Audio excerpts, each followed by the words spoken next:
Good morning बच्चों। सिद्धार्थ शिक्षा सदन, senior secondary school, Sojat road, कक्षा 7, विषय सामाजिक ज्ञान, राजनीतिक जीवन फर्स्ट, अध्याय 4, लड़के व लड़कियों के रूप में बड़ा होना पार्ट 2।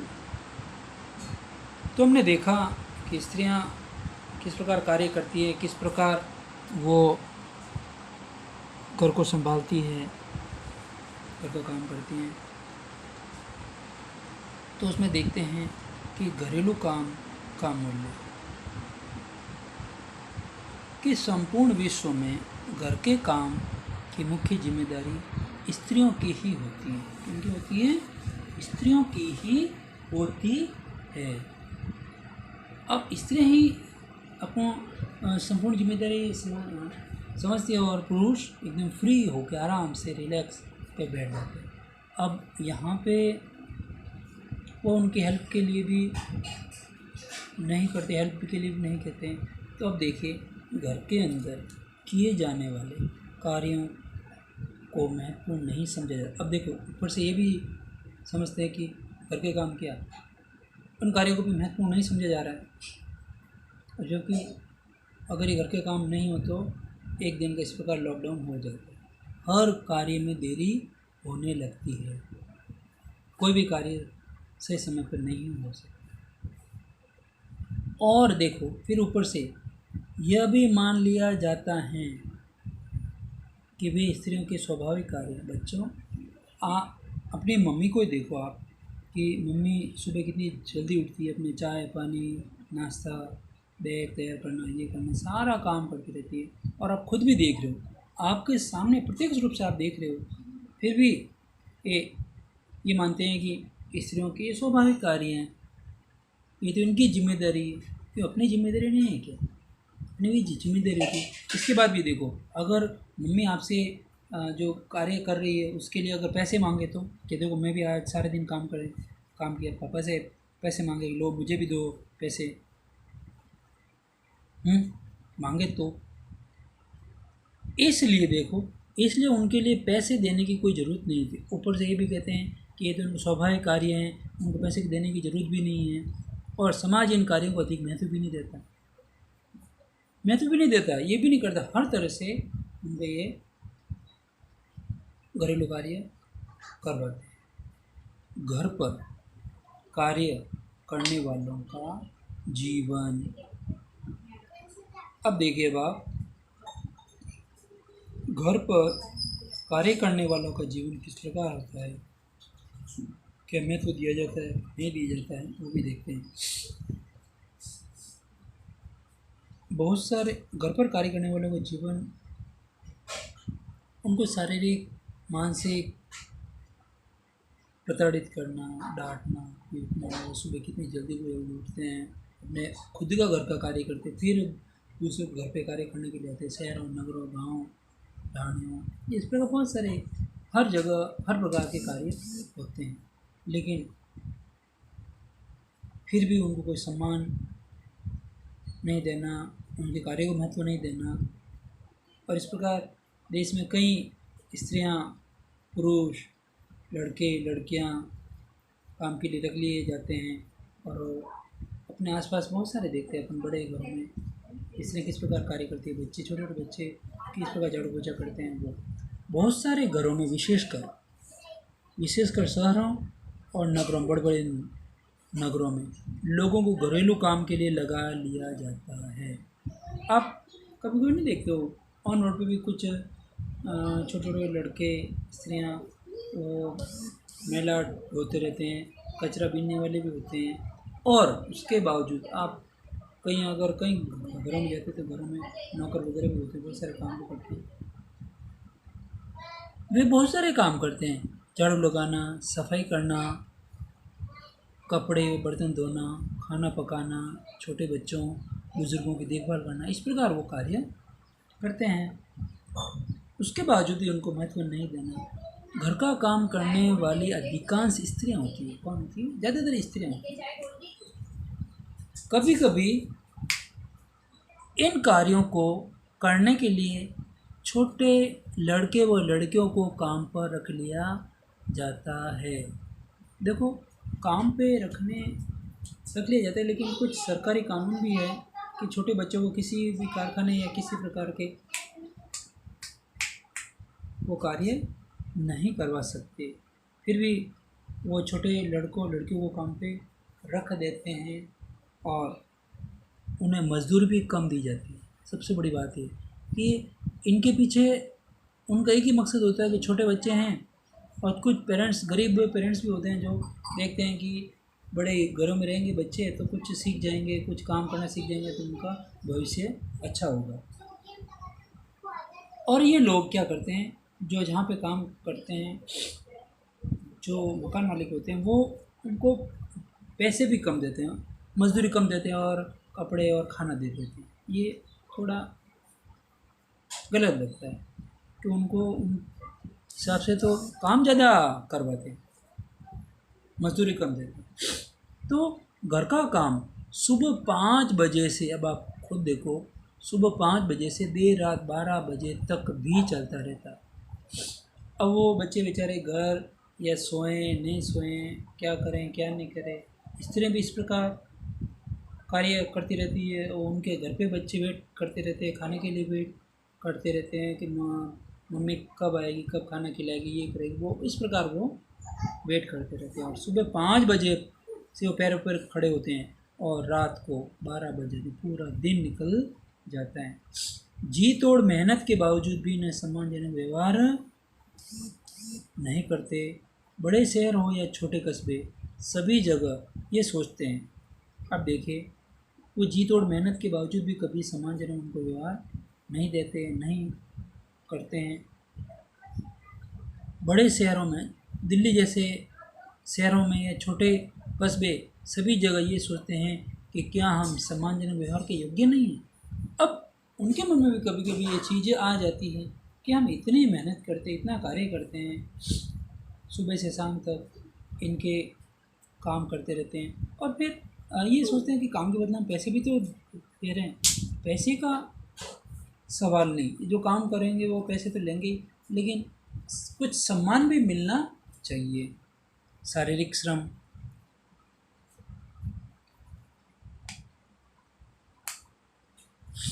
कुछ कामों में बहुत शारीरिक श्रम लगता है, कुछ कामों में बहुत सारा शारीरिक श्रम। देखो, शारीरिक और मानसिक, शारीरिक व मानसिक, शारीरिक श्रम होता है और शारीरिक श्रम से थकान भी हो जाती है और मानसिक रूप से वो परेशान भी हो जाते हैं। ग्रामीण व शहरी क्षेत्रों में औरतों और लड़कियों को दूर दूर से पानी लाना पड़ता है, खाना बनाना पड़ता है, आदि लंबे समय तक गर्म चूल्हे के सामने खड़ा रहना पड़ता है, और बड़े बड़े घरों में ऊपर नीचे झाड़ू पोछा वगैरह भी करना पड़ता है। शारीरिक रूप से वो थकान हो जाती है, सर्दी जुकाम, और भी मानसिक रूप से वो प्रताड़ित हो जाते हैं। उसके बाद उनको कुछ प्रकार से समान महत्व नहीं दिया जाता है। स्त्रियां जो काम करती है वो भारी व थकाने वाला शारीरिक काम होता है, जबकि हम सोचते हैं कि पुरुष ही ऐसा काम कर सकते हैं। पुरुष से ज़्यादा स्त्रियां काम करती है।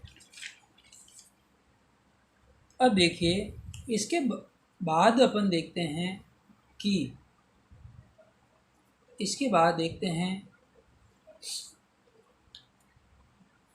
कि घरेलू व देखभाल के कामों का अन्य पहलू भी क्या है। घरेलू व देखभाल के कामों के अन्य पहलू भी हैं।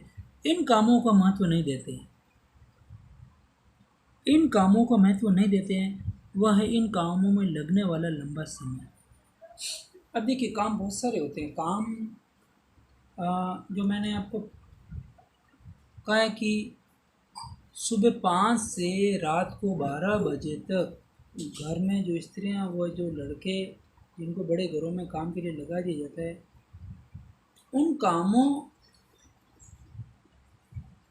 के लिए बहुत लंबा समय होता है, बहुत ज़्यादा लंबा समय हो जाता है। वो काम करते करते थक जाते हैं। यदि हम स्त्रियों द्वारा किए गए घर व बाहर के कामों को जोड़े तो यदि हम स्त्रियों द्वारा किए गए घर व बाहर के कामों को जोड़े तो पता चलता है कि कुल मिलाकर स्त्रियां पुरुषों से ज़्यादा काम करती है। स्त्रियां क्या करती है? पुरुषों से ज़्यादा काम करती है। तो कुल मिलाकर स्त्रियां पुरुषों से ज़्यादा काम करती हैं। अब वो हरियाणा व तमिलनाडु, देखो हरियाणा की राजधानी चंडीगढ़ है। चंडीगढ़, अब आप पूछ रहे हो कि पंजाब की राजधानी भी चंडीगढ़, यानी कि दो स्टेट की एक ही राजधानी, पंजाब और हरियाणा की राजधानी चंडीगढ़ है। और तमिलनाडु की पता है आपको कौन सी राजधानी? चेन्नई। कौन सी है? चेन्नई। चेन्नई। अब देखिए हरियाणा व तमिलनाडु राज्य में स्त्रियां प्रति सप्ताह बहुत ज़्यादा घंटे काम करती है। अब देखिए भारत के केंद्रीय सांख्यिकी संगठन, केंद्रीय सांख्यिकी संगठन का है भारत में, ठीक है ना। अब इन्होंने आंकड़े कब बताए? 1998-99 के आंकड़े कुछ और कहते हैं। हरियाणा में प्रति सप्ताह, एक सप्ताह में 7 दिन होते हैं, प्रति सप्ताह स्त्रियां 23 घंटे काम करती है। और अवैतनिक मतलब बिना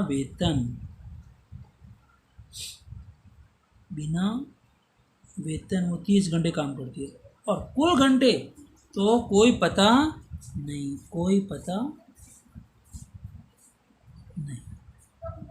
जबकि तमिलनाडु में प्रति सप्ताह स्त्रियां 19 घंटे काम करती है, अवैतनिक 35 घंटे, कुल घंटे कोई पता नहीं, इसमें कोई पता नहीं।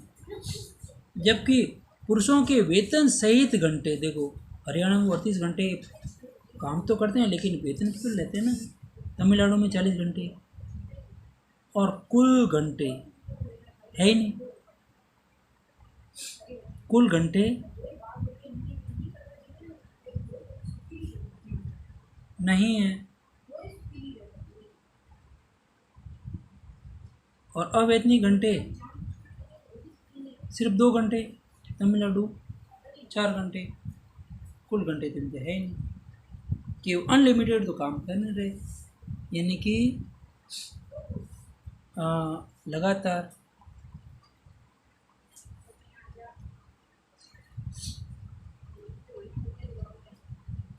महिलाओं का काम व समानता। अब देखिए, अब इसमें आपने देखा होगा कि महिलाएं किस प्रकार अवैतनिक काम करती है और प्रति सप्ताह कितना कार्य करती है, इसमें हरियाणा और तमिलनाडु में। और अगर दूसरे स्टेट में देखें तो बहुत ज़्यादा हो जाता है। तो महिलाओं का काम व समानता। अब स्त्रियों व पुरुषों के बीच असमानता की एक बहुत बड़ी सामाजिक व्यवस्था है, एक बड़ी सामाजिक व्यवस्था का एक भाग है कि स्त्रियों और पुरुषों में समानता होनी चाहिए। स्त्रियों और पुरुषों के कंधे से कंधे मिलाकर कार्य करना चाहिए। स्त्रियों को छूट देनी चाहिए, स्त्रियों के लिए बहुत सारे कार्य करने चाहिए, ये भी नहीं करते हैं। और अब जो समानता है वो हमारे संविधान का महत्वपूर्ण सिद्धांत है। अब जो अपने अधिकार हैं, अधिकार कितने हैं? 7 थे, अब 6 है। अब कितने हैं? 6। ये जो अधिकार है वो संपत्ति का था, वो हटा दिया गया। अब क्या किया कि कोई भी स्त्री या लड़की है वो अपने पिता की संपत्ति के हिस्सेदार है। अब कितने रह गए अधिकार? 6। कितने रह गए? 6 अधिकार रह गए, ध्यान रखना। अब एक इसमें समानता जो है, स्त्रियों को समान भाव से देखना चाहिए, समानता का अधिकार भी होना चाहिए। लेकिन ये समानता के अधिकार के आड़ में शासन ने तो सिद्धांत लागू कर दिया, लेकिन वास्तविक रूप से लिंग भेद किए जाते हैं कि ये लड़का है, ये लड़की है, लड़की घरेलू काम करेगी, लड़का पढ़ेगा, लड़की के लिए गुड़िया का खेल होगा, लड़कों के लिए कार का खेल होगा, क्योंकि वो आगे जाके विशिष्ट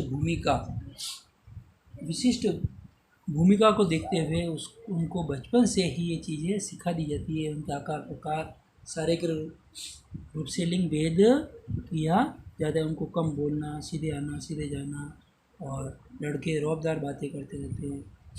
उनको घूमने फिरने की आज़ादी दे दी जाती है। लड़की जब घर से बाहर निकलती है तो उनको समय भी पूछा जाता है, कब वापस आएगी, कब जा रही है, कितने बजे आएगी। वो सारी चीज़ें उनके सामने बातें रख दी जाती है, और सशर्त वो घर से बाहर जाती है, सशर्त वापस आती है। पूरे देश के गाँव में शासन ने आंगनबाड़ियाँ और बालवाड़ियाँ खोल रखी है। अब देखिए, स्त्रियों को बढ़ावा देने के लिए आंगनबाड़ी खोली हैं, और ज़्यादातर गाँव में, पूरे देश के कई गाँवों में शासन ने, सरकार ने आंगनबाड़ी खोल रखी है। तो प्यारे बच्चों, आपने देखा होगा आंगनबाड़ी में सभी स्त्रियाँ काम करती है। बालवाड़ियाँ यानी कि बच्चों को पालन पोषण के लिए ये वहाँ खोली जाती है। और शासन ने एक कानून भी बनाया है। वो कानून कौन सा है वो देखते हैं। और वो कानून कौन सा बनाया वो देखते हैं कि स्त्रियों को शिक्षा का अधिकार दिया, वोट देने का अधिकार दिया। अब राजनीति में भी वो बढ़ चढ़ कर भाग ले रही हैं, तो इस प्रकार वो बड़े बड़े पदों पर पहुंच रही है। और डिफेंस यानी कि फौज, पुलिस, ये इस प्रकार की जॉब में भी वो जा रही हैं। अब उसमें एक कानून है, यदि किसी संस्था में, देखो क्या कह रहे हैं, यदि किसी संस्था में महिला कर्मचारियों की संख्या 30 से अधिक हैं तो वैधानिक मतलब कानूनी रूप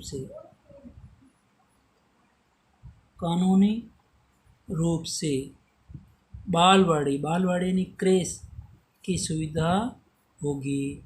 अब वो क्रेश की सुविधा होगी, इसमें क्या है कि महिलाओं को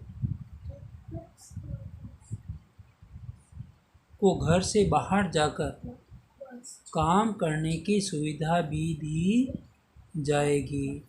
काम करने की सुविधा भी दी जाएगी, और मतलब हर जगह, चाहे ऑफिस,